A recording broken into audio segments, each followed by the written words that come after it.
इस एपिसोड की शुरुआत वहीं से होती है जहां पर पिछला एपिसोड खत्म हुआ था। उस मॉन्स्टर को मारने के बाद वो बूढ़ा आदमी एलिस और बाकी सभी लोगों को अपने घर ले जाता है। एलिस और सभी लोगों को अपने घर पे ले जाने के बाद वो बूढ़ा आदमी एलिस से कहता है, मुझे बचाने के लिए आपका बहुत धन्यवाद। इस एडवेंचर को तुमने अभी मारा उसका नाम मार्क था। वह इस गाँव का सबसे ताकतवर एडवेंचरर था। उसे हम सभी गाँव वालों ने अल्केमिस्ट को हराने का काम दिया था, पर वो अल्केमिस्ट मार्क से भी बहुत ज़्यादा ताकतवर था। इसके वजह मार्क उसको हरा पाता, उस अल्केमिस्ट ने ही मार्क के दिमाग पर कब्जा कर लिया। इतना कहकर वो बूढ़ा आदमी चुप हो जाता है। अपने पिता को शांत बैठे हुए देखकर उसकी बेटी उसके बातों को आगे बढ़ाते हुए कहती है, उस अल्केमिस्ट ने मार्क को मछली जैसे दिखने वाले मॉन्स्टर में बदल दिया, जिस वजह से मार्क का व्यक्तित्व ही पूरी तरह से बदल गया। उसके मॉन्स्टर में बदलते ही वह अल्केमिस्ट के लिए काम करने लगा और गाँव वालों को अल्केमिस्ट के प्रयोगों के लिए पकड़ने लगा। इस लड़की की बातों को सुनने के बाद सिसिलिया भी कुछ सोचते हुए कहती है, इसमें कोई आश्चर्य नहीं है कि गांव इतना खाली क्यों लग रहा है। सिसिलिया की बातों को सुनने के बाद वो बूढ़ा आदमी निराशा भरी आवाज़ में मर्लिन से कहता है, उस अल्केमिस्ट की वजह से अब गांव में ज़्यादा लोग नहीं बचे हैं जो उस अल्केमिस्ट से लड़ने में सक्षम हों। इसीलिए हम लोग बस इतना ही कर सकते हैं कि जब वो लोग हमें पकड़ने के लिए आए तब हम भागकर कहीं जाकर छुप जाएं।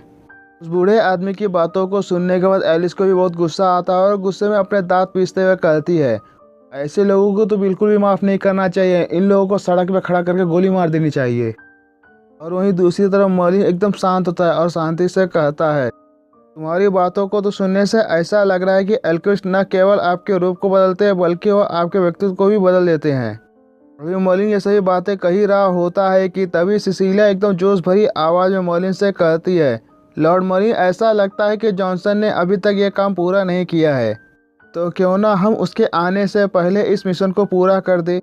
सिसिलिया की बातों को सुनने के बाद मर्लिन हंसते हुए कहता है, तुम ठीक कह रही हो, इस मिशन को पूरा करके हम जॉनसन के हाथ से इनाम छीन लेंगे। अभी मर्लिन इनाम के बारे में सोच सोच कर खुश हो ही रहा होता है कि तभी वो बूढ़ा आदमी जोर से चिल्लाते हुए कहता है, नहीं, तुम लोग इस मामले से दूर रहो तो ही तुम्हारे लिए अच्छा है, क्योंकि वो अल्केमिस्ट बहुत ताकतवर है और तुम लोगों में से कोई भी उसका मुकाबला नहीं कर सकता।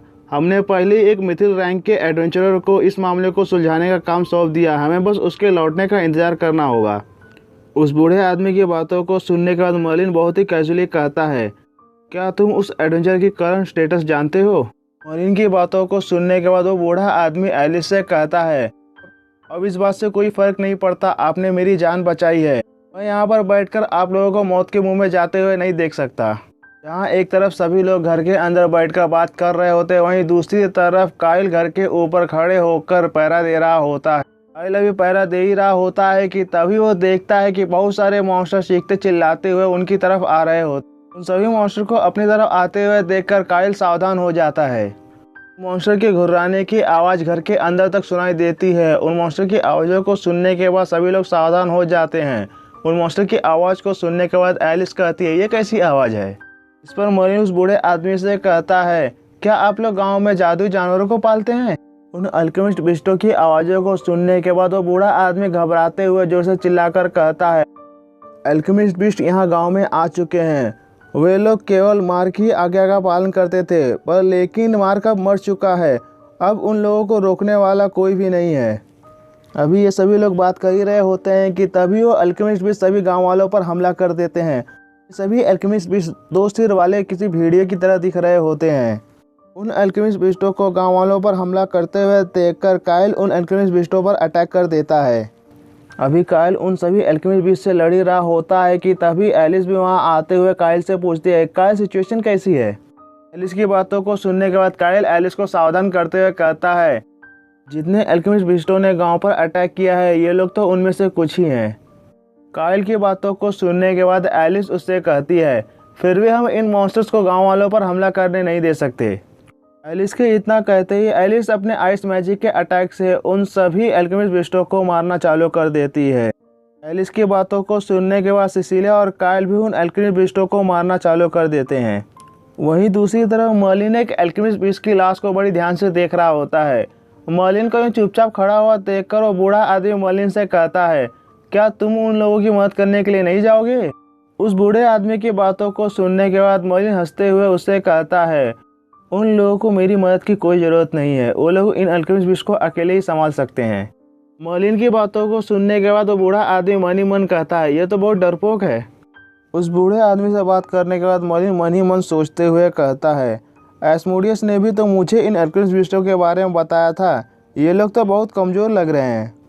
अभी मर्लिन ये सभी बातें बोल ही रहा होता है कि तभी 2 सींग वाला बहुत बड़ा अल्केमिस्ट बीस्ट वहाँ पर आ जाता है। वह अल्केमिस्ट बीस्ट वहाँ पर आते ही सिसिलिया पर अटैक कर देता है। इससे पहले कि वो अल्केमिस्ट बीस्ट सिसिलिया को अपने पैर के नीचे कुचलकर मार देता, काइल वहाँ पर आकर सिसिलिया को बचा लेता है। वह अल्केमिस्ट बीस्ट इतनी ज़ोर से गुर्राता है कि सभी लोगों के कानों के पर्दे फट जाते हैं। अभी वो अल्केमिस्ट बीस्ट आगे बढ़कर सभी लोगों पर अटैक करने वाला होता है कि तभी वो एक जगह पर रुक जाता है। उस मॉन्स्टर को सभी लोगों पर अटैक करते हुए देखकर एलिस वहाँ पर आती है और अपने आइस मैजिक का इस्तेमाल करके उस मॉन्स्टर को अपने आइस की चेन से बांध देती है। उस मॉन्स्टर को अपने आइस चैन से बांधने के बाद एलिस अभी चैन की सांस ले ही रही होती है कि तभी वो मॉन्स्टर अपनी ताकत का इस्तेमाल करके एलिस के आइस चैन को तोड़ देता है। उस मॉन्स्टर को अपने बर्फ से बने हुए चैन्स को इतनी आसानी से तोड़ते हुए देखकर एलिस को बहुत बड़ा झटका लगता है।